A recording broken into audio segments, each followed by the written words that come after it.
It'll be good to talk to you tonight. Where does this all stand? Well, it's in limbo right now. I was at the meeting at the White House went on for an hour or so, and of course I voiced my opposition basically to the fundamental problems with the Paulson plan, and I made made everybody realize that I didn't support the Paulson plan. I thought it was fundamentally flawed, that I wish we would look at some other plan. Right. And of course we came out of the White House meeting with no agreement, and I don't know what will happen. But I do want to share with you here. Sure, go ahead. I have in my hand a letter with over 200 of the most eminent economists in the United States of America, from University of Chicago, Harvard, Yale, Stanford, you name it, right here, to the leadership saying, do not adopt this Paulson plan. It's fundamentally flawed. It's going to have a layer of debt on our children. We don't know if it's going to work.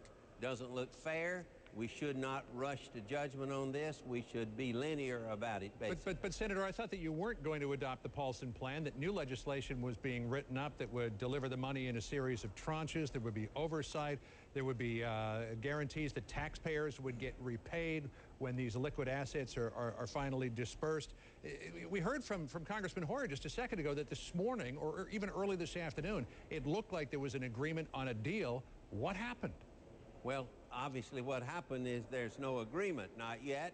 And but I hope how did that happen? Wait a minute. I hope it won't be an agreement if it's based on the structure of the Paulson plan or the son of Paulson, because I think it's not good plan. It's wrong. So, I mean, what's wrong with son of Paulson, as you put it, with these guarantees in it? What's wrong with it? If you look at it, if over 200 of our brightest economists tell you that it is fundamentally flawed and we shouldn't do it, I think we better be listening. But with respect, Senator, were they looking at the original Paulson plan, that three-page plan, or were they looking at what was crafted today?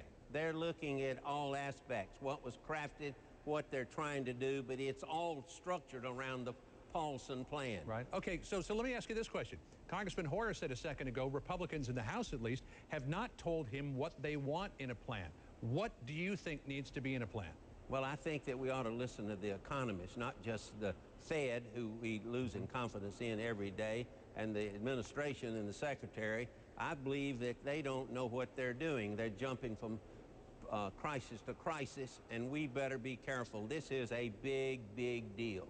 So what do you say then to the Treasury Secretary and to the chairman of the Fed, who were up there on Capitol Hill a week ago and warned you that if you don't do something quickly, you risk a complete collapse of the markets? They're saying this has to be done fast. President Bush was out there on national television last night saying there could be a panic in the markets if this is not addressed quickly.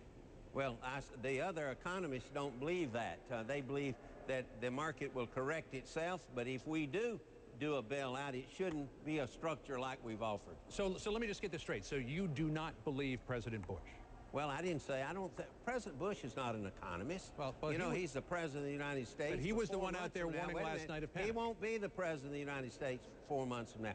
Paulson won't be Secretary of the Treasury, and I don't know how long Bernanke will be at the Fed, but I can tell you this, I wouldn't support any plan like that, and that's what a lot of the problems are today. They're trying to rush this plan through to borrow nearly $1 trillion. Okay, if you think that's good, you better listen to these economists. So then, Senator, if I could get this straight, so are you telling me that Republicans on Capitol Hill are turning their backs on this administration?